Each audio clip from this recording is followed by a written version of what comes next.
संतप्त मानस शांत हूँ, जिनके गुणों के गान में वे वर्धमान महान जिन विचरे हमारे ध्यान में। अपन समाधि की बात कर रहे हैं। समाधि माने शुद्धोपयोग, समाधि माने धर्म ध्यान, समाधि माने वो चीज जिससे साक्षात केवल ज्ञान की और अनंत सुख की प्राप्ति होती है। तो उसका स्वरूप क्या है? अभी तक आप जो भी सुनते रहे हैं और सब विद्वान लोग सुनाते रहे, हम भी सुनाते रहे हैं, उससे ये कुछ हटके बात है, ये कुछ अलग बात है।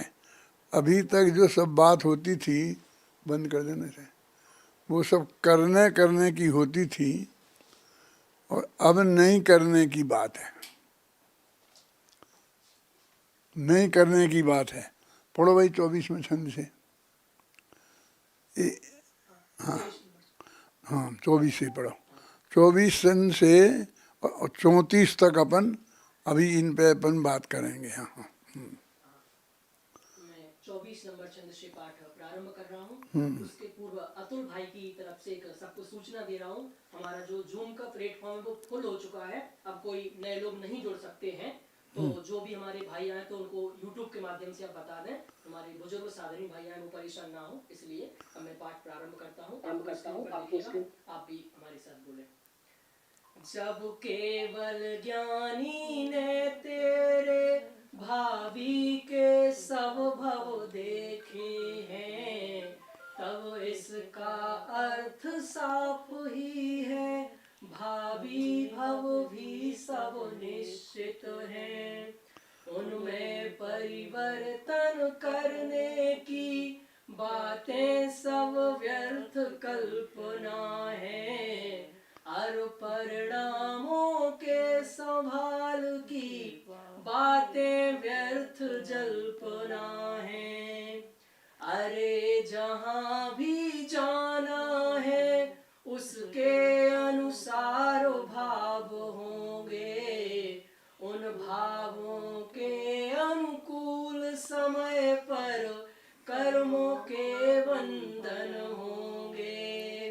उन कर्मों में उन भावों में ना कोई फेर फार होगा, कुछ भी करने का भार नहीं, सब सहज भाव से ही होगा। उक्त तथ्य की सहज स्वीकृति ही समाधि है, समता है। कुछ भी करने की किसी तरह की ना कुछ भी आकुलता है। जिस साधक में यह क्षमता है वह लौकिक कष्टों में भी हो तो भी वह अपने अंतर में आनंद में है, आनंद में है। रे समाधि तो सुखमय है, उसमें कष्टों का काम नहीं। अद्भुत समाधि है शांत भाव, उसमें अशांति का नाम नहीं। कष्टों की कारा दिखे हमें, अंतर की शांति नहीं दिखती। हम बातें बड़ी बड़ी करते, अंतर की भ्रांति नहीं मिटती। अत्यंत शांत सुखमय जीवन की यह तो सहज अवस्था है। ना आकुलता ना व्याकुलता, यह एकदम सजग अवस्था है। यह तो समाधिमय जीवन है, यही समाधिमय मरण यहाँ है। यही ज्ञानियों का जीवन, और इसे समाधि मरण कहा।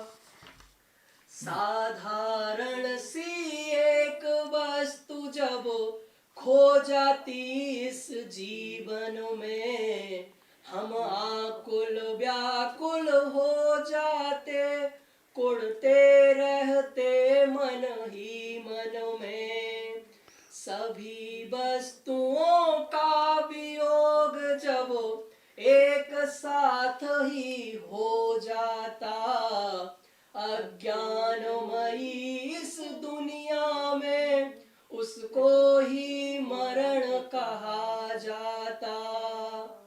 जब तक अपना इन योगों से एकत्व नहीं विगलित होगा, इनके वियोग में अरे हमारा चित्त सदा विचलित होगा। जब तक संयोगों से विरक्ति का भाव न होगा जीवन में, इनसे लगाव न छूटेगा तो शांति न होगी जीवन में। यदि समाधिमय जीवन है तो मरण समाधिमय होगा। यदि जीवन है आकुलतामय तो मरण कहाँ सुखमय होगा। संयोगों से एकत्व तजो, ममता छोड़ो संयोगों से, कर्तापन भोक्तापन तोड़ो, अपनापन जोड़ो अपने से, अपनापन जोड़ो अपने में, अरो अपने में ही जमो रमो, अपने में स्वयं समा जाओ, अपने में ही तुम हो जाओ। अपने में अपना सब कुछ है, हम स्वयं स्वयं ही सब कुछ है। रे समाधि का क्या करना जब स्वयं समाधि मय ही है। साधारण सी बात है सब संयोग वियोग, अरे सहज स्वीकृत करो सब संयोग वियोग। महिमा समता भाव की जग में अपरंपार, सम्यक सुखमय शांति का एकमात्र आधार। देखो मैंने कहा था आपसे शुरू में ही कि ये नहीं करने की सब बात है। समाधि में जाना है ना, तो कोई आदमी जब समाधि में जाएगा तो क्या करेगा, वहाँ भी कुछ करना पड़ेगा ना। ऐसे ऐसे लगता है कि अभी हम सारे काम छोड़ देंगे और समाधि में जाएंगे तो बताओ वहाँ क्या करें, तो वैसे कुछ नहीं करना है। तो ऐसे लगता है कि सब कुछ नहीं करना है तो हमारा समय कैसे कटेगा। तुझे समय काटना है कि कर्म बंधन काटने हैं, कि दुख काटने हैं। बता क्या तेरी समस्या क्या है। देखो ये जो 24वां छंद है, इसमें उसी बात को आपको युक्ति से समझाया है कि जब केवल ज्ञानी ने तेरे भविष्य के सब भव देखे हैं। इस बात को तो अपन कई दफ़े कह चुके, सिद्ध कर चुके हैं कि केवल ज्ञान में भूतकाल की सब बातें आती हैं, वर्तमान की बात आती है और भविष्य की भी सब बातें आती हैं। यदि तुझे केवल ज्ञानी पर भरोसा है, जिनकी तू रोजाना पूजन करता है, इनकी स्तुति बोलता है, तो वीतराग सर्वज्ञ जनेश्वर बोलता है कि नहीं बोलता। जिन्हें तू सर्वज्ञ मानता है तो इसका तब वो कहते हैं भव देखे हैं, तब इसका अर्थ साफ ही है कि भावी के भविष्य सब निश्चित हैं। जब उनने देखे हैं तो वे नक्की हैं। इसका अर्थ एक क्लियर बात ये है। अब उनमें परिवर्तन करने की सब बातें व्यर्थ कल्पना हैं। कि हम कहते हैं हमें अगला बढ़िया भव मिले, बढ़िया भव मिले, तो कहते उनमें जो नक्की है उसमें कोई परिवर्तन संभव नहीं है। इसलिए ये बात व्यर्थ की कल्पना है कि मुझे अपना भव सुधारना है। देखो सबने ये उपदेश दिया, आपने, हमने भी पहले दिया होगा आपको कि अपने भव सुधारना है तो ये करो, ये करो, ये करो, ये करो, है ना। अब इसमें कह रहे कि बातें सब व्यर्थ हैं, उन परिणामों की संभाल की बातें व्यर्थ जल्पना है। कहते हैं कि अपने परिणामों को सुधारो, कुछ नहीं कर सकते हैं तो हम अपने परिणाम तो सुधार सकते हैं ना। तो कहते हैं अपने परिणामों को सुधारने की बात भी एकदम व्यर्थ है। जल्पना माने बकवाद है। ये तो सभी कहते हैं कि मरते समय परिणाम सुधार लो, परिणाम सुधारो, परिणाम सुधारो, परिणाम ना बिगड़ जाए, इसका ध्यान रहे। ये तो कितना उपदेश हमने सारी जिंदगी भर दिया है, सुना है। और यहाँ कहते व्यर्थ है कि जब नक्की ही है तो कहते हमको जो भव में जाना है तो उस भव में जाने लायक परिणाम तो हमें करने होंगे ना। अतुल भाई देखो ध्यान से सुनो, परिणाम तो हमें करने होंगे ना। अरे कहते हैं जब वो हमारा भव नक्की है तो उस भव में जाने के लिए जैसे परिणाम करने पड़ते हैं वे भी नक्की हैं। जैसे सहज वो होगा तो तेरे परिणाम भी सहज वैसे ही होंगे। तेरे उन परिणामों को देखकर हम ये निर्णय कर सकते हैं कि तू किस भव में जाने वाला है। ख्याल में है ना। क्योंकि यदि हम ये जानते हैं कि ऐसे परिणाम जिसके होते हैं वो इस गति में जाता है, इस जगह जाता है, तो तेरे जो वर्तमान के परिणाम ऑटोमेटिक वैसे होंगे। उसमें तेरे को माथे पे बोझा रखने की जरूरत नहीं है। तो फिर करें क्या नहीं कि हम करने का ही निषेध कर रहे हैं, होने का निषेध नहीं कर रहे हैं। हमारे वैसे परिणाम होंगे कि नहीं, कि गारंटी से होंगे। तो हम नहीं करेंगे तो कैसे होंगे। यही तो खेल है कि वस्तु की व्यवस्था में कि ये जो तथ्य है सुरेश जी, वो तेरे माथे का बोझा उतारने के लिए तो है ये बात। और तुम वो माथा का बोझा नहीं उतारना चाहता है। कहते वो बात तो ठीक है कि अब जैसे हमको जो जाना है वो नक्की है, लेकिन वहाँ जाने के लिए हमें वो भाव तो वैसे करने पड़ेंगे ना। तब वो कहते हैं नहीं वैसे भाव होंगे कि नहीं, वो हमारे कर्म में नहीं ऐसे होंगे, कर्म का उदय नहीं आएगा तो कैसे जाएंगे हम। तो कहते नहीं, वैसे भाव होंगे तो कर्म भी वैसे बनेंगे। वो सारी प्रक्रिया, सारा सिस्टम ऑटोमेटिक लगा हुआ है। देखो उन परिणामों की संभाल की बातें व्यर्थ जल्पना है।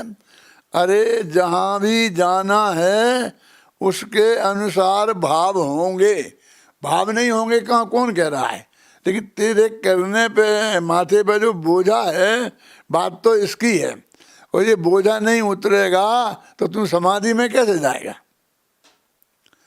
समता भाव क्या होगा, दुख तो यही है और इसी दुख को तेरे को मिटना है। उन भावों के अनुकूल समय पर कर्मों के बंधन होंगे। उन कर्मों में, उन भावों में ना कोई फेर फार होगा, कुछ भी करने का भार नहीं, सब सहज भाव से ही होगा। वो कहता है नहीं ठीक है, अच्छा अच्छे परिणाम हमें नहीं करने, वे अपने आप होंगे, लेकिन खराब ना हो जाएं इसकी तो सावधानी रखना है ना। कि जब अच्छे परिणाम होंगे तो खराब कैसे हो जाएंगे, और खराब होने होंगे तो अच्छे कैसे हो जाएंगे। जहाँ तुझे जाना है वहाँ जाने के लिए जैसे परिणाम अपेक्षित हैं वैसे ही तो होंगे। मैं एक उदाहरण देता हूँ, अपने शास्त्र का ही है कि शास्त्र में आता है कि एक कुत्ता मर रहा था, बिल्कुल अंतिम अवस्था में था। तो वहाँ से जीवनधर स्वामी आए। जीवनदास स्वामी का नाम तो सुना होगा, वो अपने आप मोक्ष में गए हैं, तब वे गृहस्थ अवस्था में थे, समझना।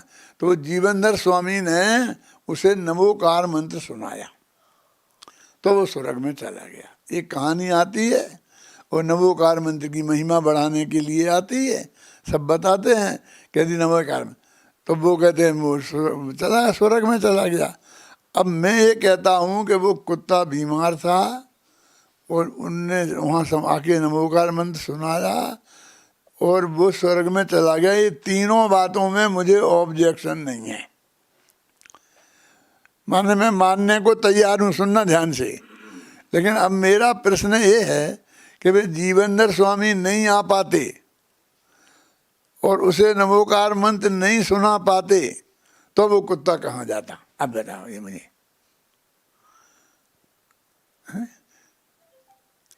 फिर आपके हिसाब से तो वो आते ही और सुनाते ही, वो तो ठीक है, तो वो फिर नरक चला जाता।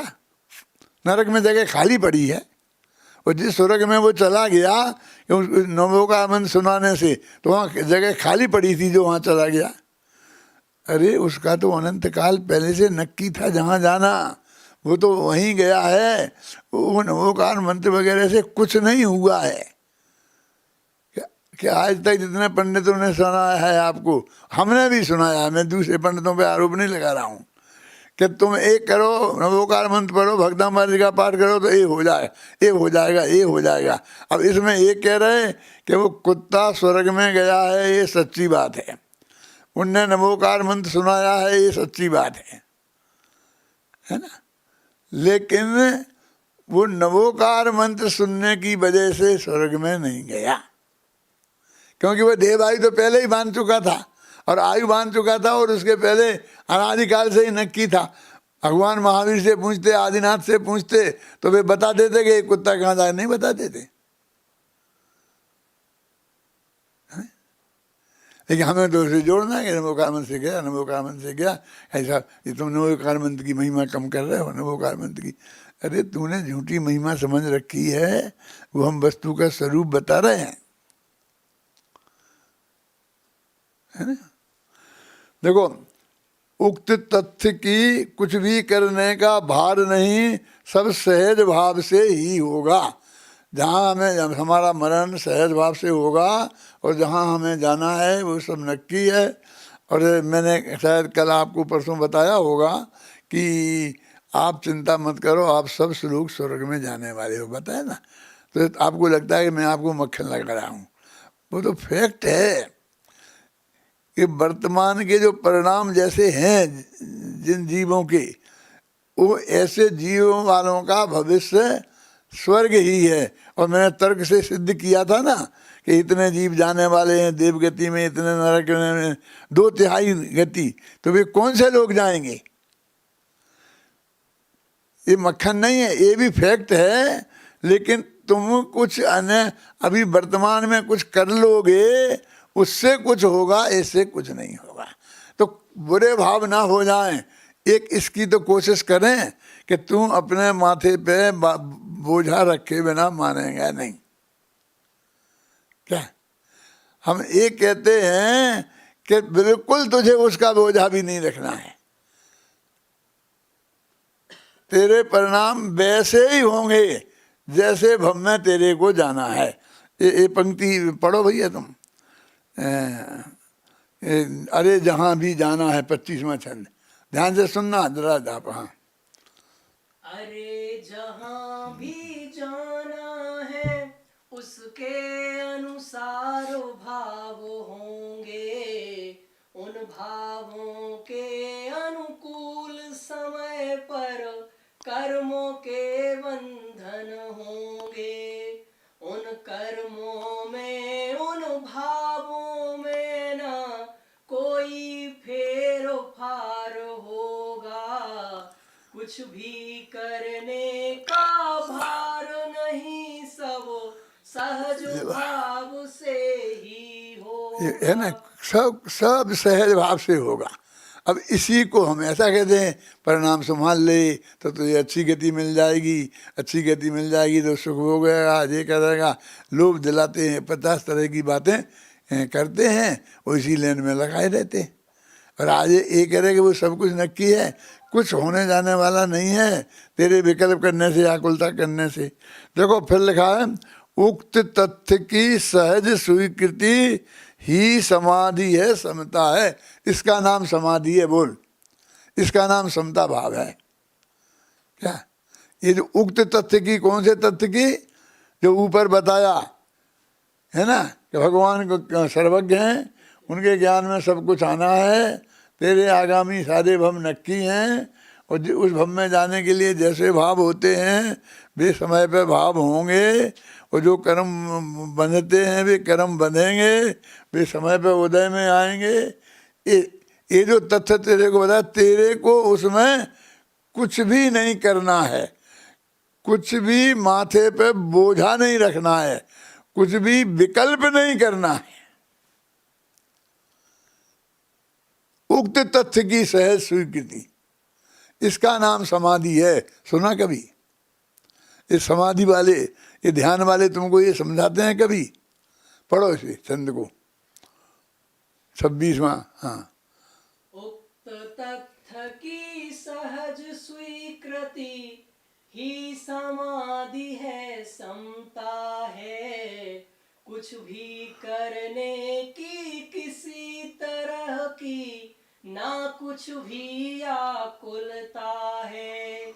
जिस साधक में यह समता है, वह लौकिक कष्टों में भी हो तो भी वह अपने अंतर में आनंद में है, आनंद में है। अब आप कहते हो साहब, आप कहते हो कुछ नहीं करो, कुछ नहीं करो, लेकिन ये तकलीफ होती है तो फिर कुछ विकल्प आता ही है, दवाई लेने का, ये लेने का, गोली खा ले, ये कर लें, कर लें। हो सकता है ना, जब देह बदलेगी, शरीर में थोड़ी कमजोरी आएगी तो थोड़ी तकलीफ दिखाई दे सकती है। वैसे तो मैंने कहा था, ऐसा भी हो सकता है कि आपको 1 सेकंड में भी और आपके की जान, देह बदल सकती है।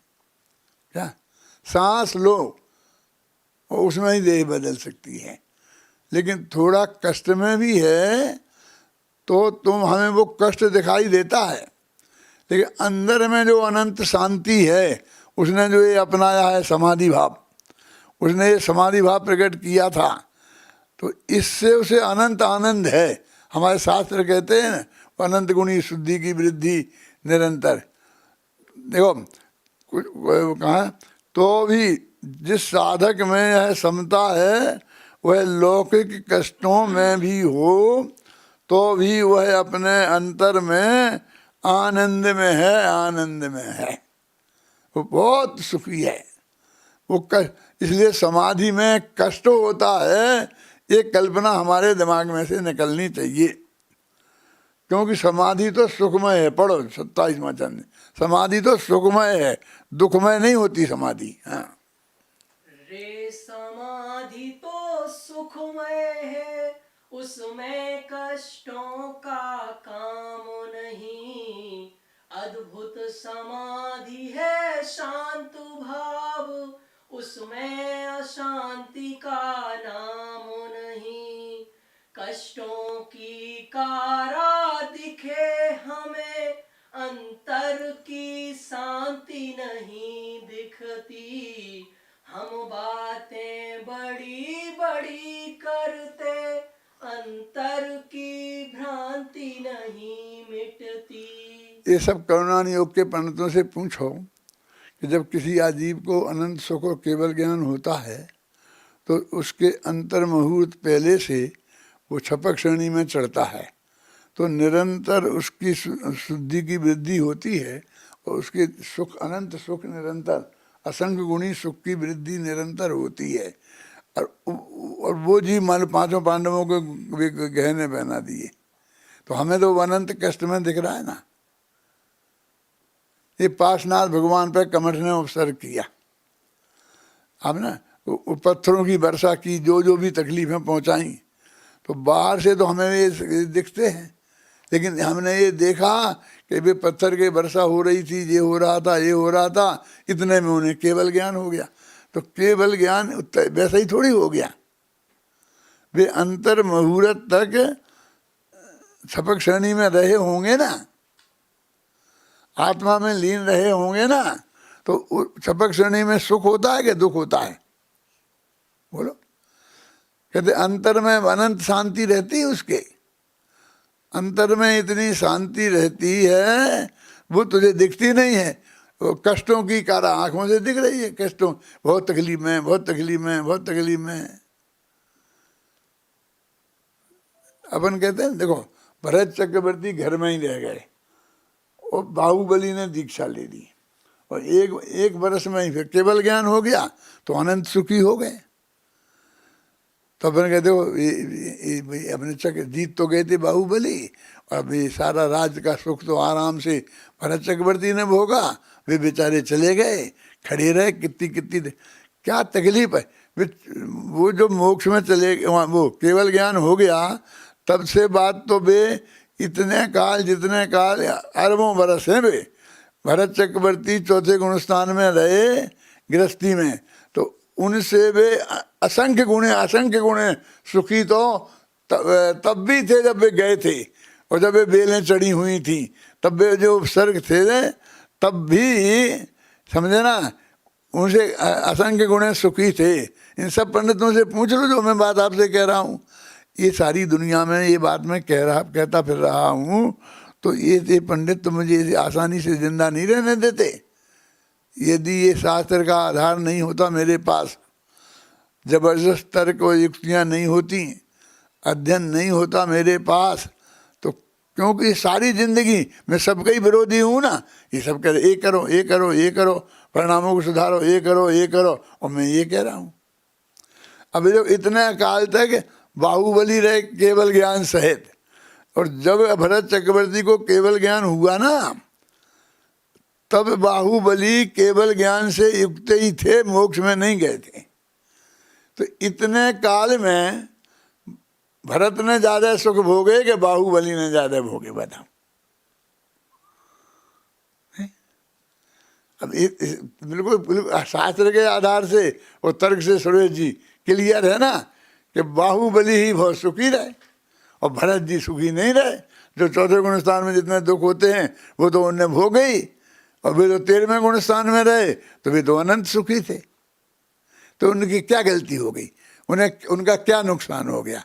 वे चले गए और भरत को राज दे के चले गए, तो उनका क्या नुकसान हो गया?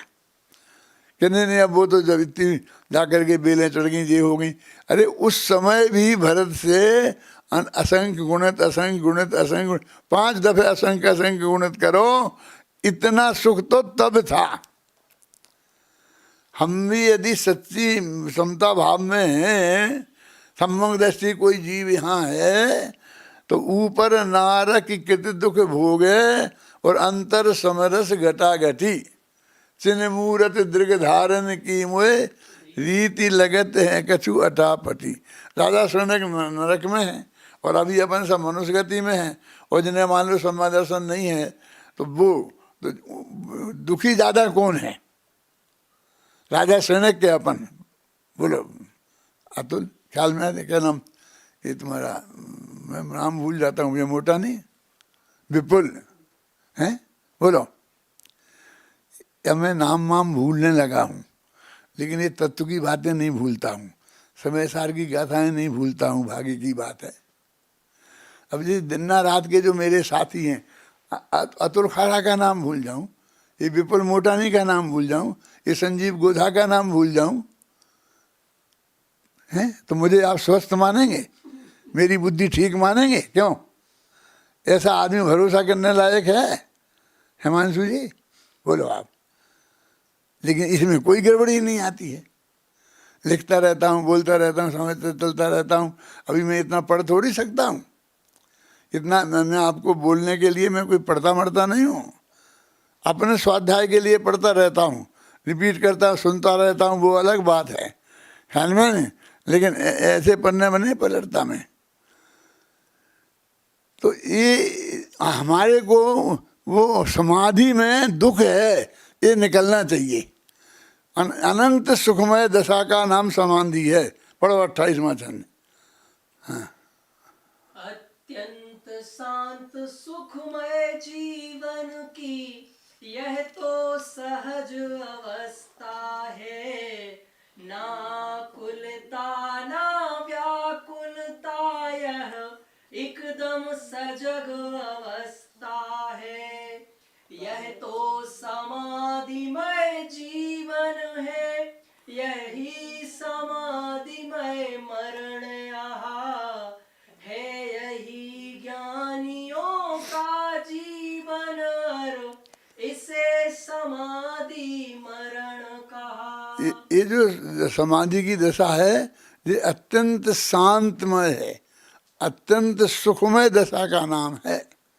ये जो हम आपको बता रहे हैं तो ये अभी आपको प्राप्त हो सकती है चौथे गुणस्थान के योग्य, पांचवें गुणस्थान के योग्य। समझ में ऐसे कोई नहीं है कि भाई वो तो चौथे काल की बात है कि फलानी बात है। देखो यह तो एकदम सहज सजग अवस्था है, इसे आप बेहोशी नहीं कह सकते हो। हैं? मैं आपको नहीं पहचान पाऊँ, मैं अभी सब दुनियादारी की सब बातें भूल जाऊँ, लेकिन अंदर मैं अपना भगवान आत्मा को नहीं भूलता हूँ, तो ये मेरी सजग अवस्था है, ये मैं बेहोशी में नहीं हूँ।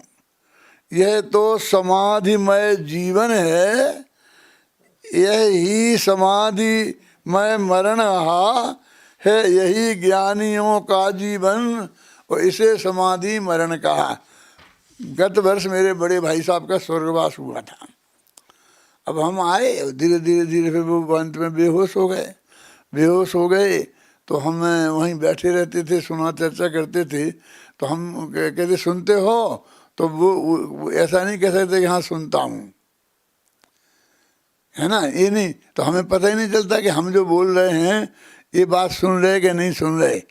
तो हम ज्ञानानंद स्वभावी बोलने लगते। तो ज्ञानानंद स्वभावी वो हमेशा बोलते रहते थे, तो बस वे ऐसे ओंठ उनके हिलने लगते थे, और वे ओंठ ऐसे ही हिलते थे जैसे वो ज्ञानानंद स्वभावी बोल रहे हों। तो हमें लगता कि नहीं बराबर सुन रहे और बराबर ज्ञानानंद स्वामी को सुन रहे। माने वो असली जो चीज़ है वो समाधि में वो याद रहती, वो अपनी समाधि में थे, अपनी बात में अपने मस्त थे। हो सकता हमारी बातें नहीं भी सुनते हों, लेकिन जब उस तरह की बातें आती थीं तो उनकी उस टाइप की सक्रियता थोड़ी बढ़ जाती थी। वे हमको कह नहीं सकते थे कि हम सुन रहे, तो हम कहते थे भी चालू रखो, तुम तो चालू रखो। तो यही कविताएं सुनाते रहते थे, समाधि मन की, इसकी उसकी उसकी।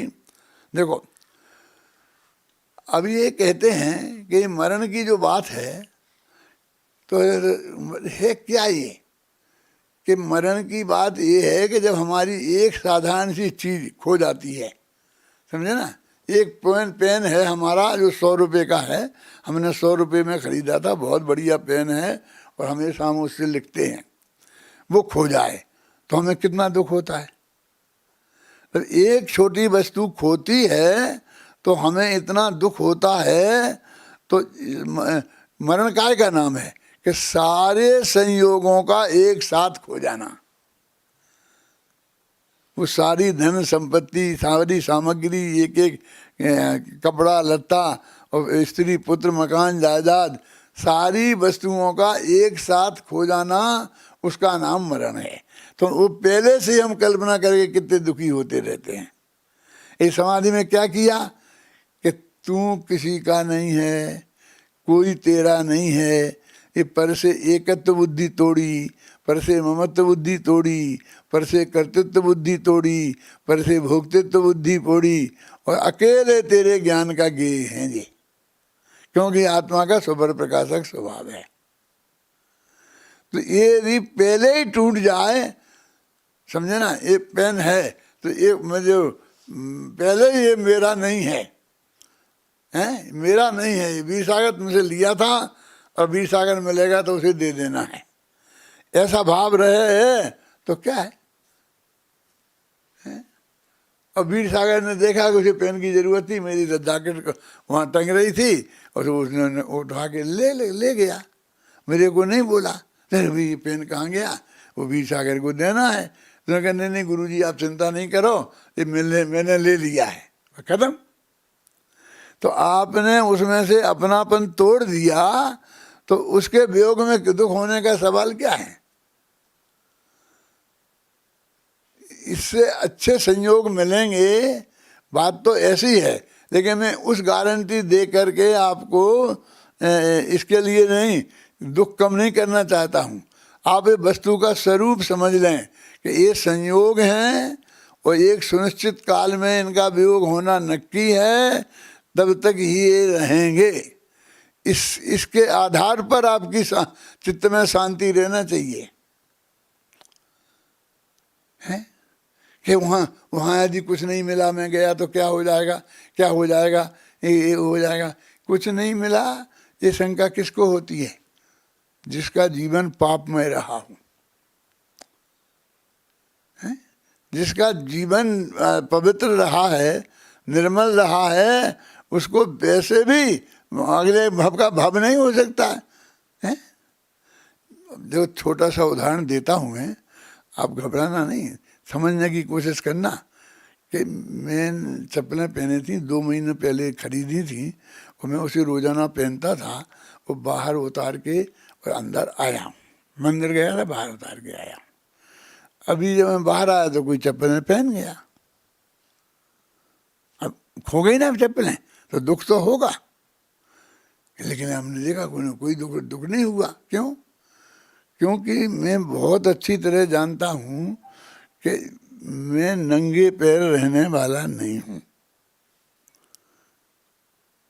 अभी एक चप्पल पहन गया ना कोई, अभी ये 10 मेरे जो श्रोता हैं कहते मेरी पहन लो, मेरी पहन लो, मेरी नहीं नहीं तुम अपनी पहन, नहीं नहीं अभी चलो बाजार में चलो, ठीक अभी हाल चप्पल लेके आता हूँ, अभी मुझको बिल्कुल नई चप्पल बढ़िया से बढ़िया वो दिलाने वाला है। मैंने तो खुद खरीदी थी, तो मैं तो इतनी महंगी खरीद नहीं सकता हूँ, मैं तो 150 रुपये की खरीद ली होगी, लेकिन वो 500 रुपये से कम की नहीं दिलाने वाला है।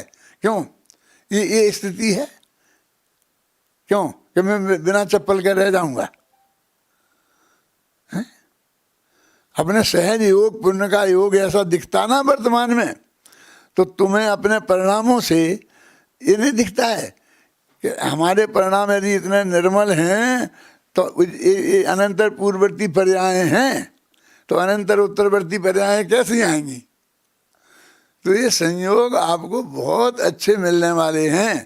ये सड़ा गला शरीर जाने वाला है और एकदम बढ़िया बैक्टीरियक शरीर मिलने वाला है, जिसमें एक बीमारी नहीं होगी। एक जे काली कलूटी जिसके ना दांत हैं असली, ना आँखें अकेली हैं, ऐसी औरत जाने वाली है। तो हम 32 देवांगना हैं, एक से एक सुंदर, वो मिलने वाली हैं। ये है ना नक्की। फिर क्या मुझे क्या कोई छोड़ने में इतना दुख क्यों हो रहा है? नहीं नहीं साहब, वो इनसे राग है ना, है? तो राग है, यही तो तकलीफ है, यही तो तकलीफ है कि तुझे राग चाहिए, तो राग तेरा कहीं हो। ऐसे लोग, ऐसा संयोग तो भविष्य में मिलने वाले हैं। हम इसे संयोगों का लोभ नहीं दिलाते हैं तेरे को, हम तो कहते हैं हमें तो मोक्ष चाहिए, हमें संयोग चाहिए ही नहीं। जब चाहिए ही नहीं, ऐसी समाधि तूने ली है, तो तेरे को कैसे दुख होगा? पढ़ो भाई, क्या है? जब 30वां छंद पढ़ो। जब तक अपना, हाँ हैं, हाँ पढ़ो पढ़ो, ये तो हो गया, 29 तो पढ़ लिया। जब तक अपना इन योगों से एकत्व नहीं विगलित होगा, इनके वियोग में अरे हमारा चित्त सदा विचलित होगा।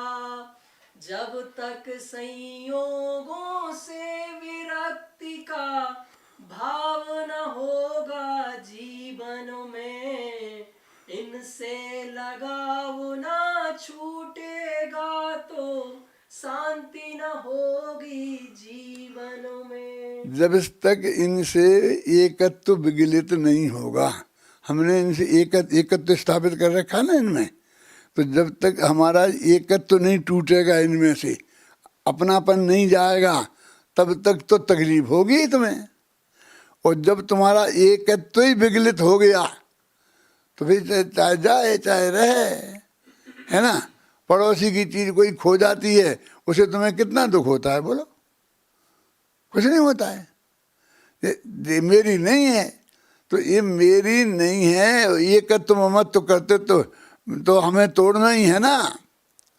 जब तक आप इन योगों से, योग माने संयोग, एकत्व नहीं विगलित होगा, इनके वियोग में अरे हमारा चित्त सदा विचलित होगा।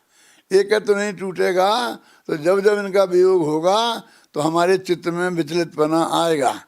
जब तक संयोगों से विरक्ति का भावना होगा जीवन में, इनसे लगाव ना छूटेगा तो शांति ना होगी जीवन में। इसलिए इनसे एकत्व ममत्व टूटना ही चाहिए। ये समाधि का ही स्वरूप है। बोलो, पढ़ो अगला छंद। यदि समाधिमय जीवन है तो मरण समाधिमय होगा। यदि जीवन है आकुलतामय तो मरण कहाँ सुखमय होगा। संयोगों से एकत्व तजो, ममता छोड़ो संयोगों से। कर्तापन भोक्तापन तोड़ो, अपनापन जोड़ो अपने से। देखो, दो पंक्तियों में क्लियर कर दिया नीचे की कि भैया इनसे जब तक तुम संयोगों में अपनापन रखोगे तब तक समाधि में जीवन नहीं होगा, तब तक आकुलता ही होगी। लेकिन इसलिए संयोगों से एकत्व तजो और ममत्व तजो। एकत्व ममत्व का अंतर तो जानते होंगे कि समय सार के श्रोताओं को वो भी समझाना पड़ेगा। देखो, यही मैं हूँ, ऐसी मान्यता का नाम है एकत्व, माने अपनापन। यही मैं हूँ और ये मेरे हैं, ऐसी मान्यता का नाम है ममत्व। ये मैं हूँ, ये देह में है ना, तो ये मैं पंडित हुकुमचंद हूँ, ये एकत्व है। और ये शरीर मेरा है, ये ममत्व है। और इसको संभाल के मुझे रखना पड़ता है, ये इसका कर्तृत्व है, हैं। और ये मेरे काम आता है, ये इसका भोक्तृत्व है। तो इनसे एकत्व ममत्व कर्तृत्व भोक्तृत्व श्रद्धा के लेवल पे तो छोड़ो, क्रिया के लेवल पे तो अरहंत भगवान का भी नहीं छूटता है। घबराना नहीं। देह रहती है कि नहीं रहती है? समोसन में विराजे रहते हैं तब देह रहती है। अभी देह को छोड़ने की बात नहीं है, तुम्हारी श्रद्धा के लेवल पर उससे एकत्व ममत्व छोड़ना है। कितना सरल काम है। वो समझता है कि एकत्व ममत्व छोड़ूंगा तो कल देह भी छोड़नी पड़ेगी। हमें कहते हैं तुम ये मान लो कि एक किताब हमारी नहीं है। कैसे मान लूँ? यदि मान लूँगा तो फिर मैं किताब देनी पड़ेगी ना, छोड़नी पड़ेगी ना। इसलिए मैं तो मानूंगा ही नहीं। दो आदमी लड़ पड़े आपस में, खाई पे लड़ाई हुई। एक कहता था 2 और 2 4 होते हैं, दूसरा कहता था 2 और 2 5 होते हैं। इस पर झगड़ा हो गया तो उनकी शर्त लग गई कि यदि तेरी बात सच्ची निकलेगी तो मैं अपनी पत्नी तुझे दे दूंगा, और यदि मेरी सच्ची निकलेगी तो तुझे अपनी पत्नी मुझे देनी पड़ेगी। तो उन दोनों ने मान ली। अब जब वो घर आए तो उन्हें क्यों इतनी देर कहाँ हो गई, पत्नी ने पूछा। तो कहा उससे लड़ाई हो गई। कि क्या बात पे लड़ाई हुई? कि वो कहता था 2 और 2 4 होते हैं और मैं कहता था 2 और 2 5 होते हैं। इस पर झगड़ा हो गया। तो फिर शर्त लग गई, और शर्त ये लगी कि यदि मैं हार गया तो अपनी पत्नी तुम्हें दे दूंगा, और मैं नहीं तो वो पत्नी बोली कि तुमने बहुत बड़ी गलती की, अब तुम तो हार ही जाओगे, 2 और 2 5 तो होते ही नहीं है। तुमने झूठ बोली ना, 2 और 2 5 तो होते ही नहीं है, अब तुम मुझे हार जाओगे। कि नहीं, मैं कभी हार नहीं सकता। क्यों? कि हारूंगा तो तब जब मैं मानूंगा। मैं मानूंगा ही नहीं, मैं तो यही कहूँगा कि दो दो पाँच ही होते। तो हमारे यहाँ कहते हैं झूठा लाबर बुरा के दोंदा। लाबर माने झूठा, वो दोंदा माने दोंदने वाला। वो मानता नहीं, नहीं मैं नहीं मानता, मैं सब तर्क दे दिए, युक्ति दे दी, आगम बता दिया और फिर नहीं माना। यही तो हुआ अनादिकाल से हमसे, ये दोंदा पट्टी कर रहे हैं हम। इतने तर्क और युक्तियाँ हैं दे दी और फिर भी ये क्यों नहीं छूट रहा। वो पत्नी कहती है कि जब तो तुम मुझे हार जाओगे फिर मुझे उसके घर जाना पड़ेगा, कि जब मैं मानूंगा तब। कि नहीं वो पंच आएंगे, वो पंच कहेंगे तो वो तो वही बताएंगे ना बीच में। तो मैं कहूँगा कि इस पंचों को इसने खरीद लिया है, इसके पक्षपाती हैं, इसके बाप होंगे, माँ ही होंगे, भाई होंगे।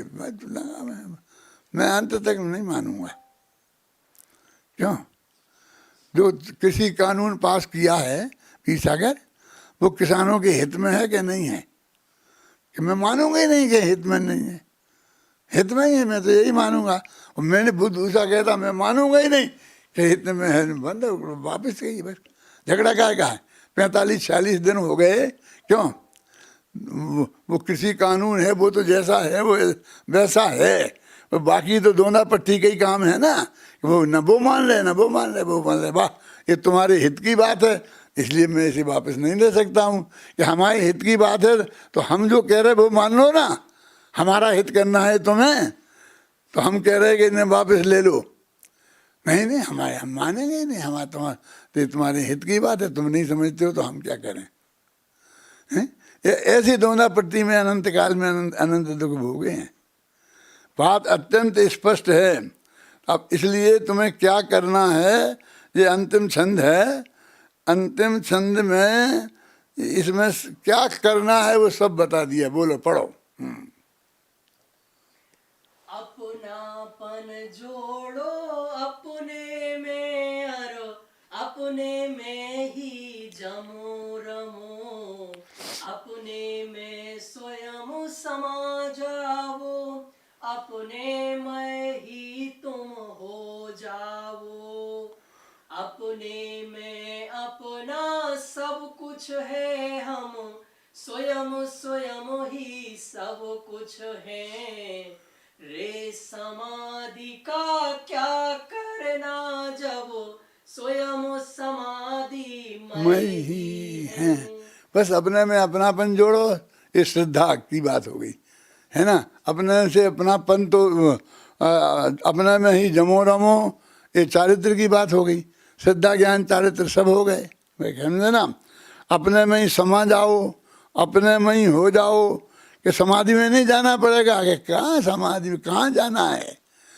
तुम समाधि में ही हो। तुमने ये समझ लिया और ऐसा मान लिया तो तुम समाधि में ही हो।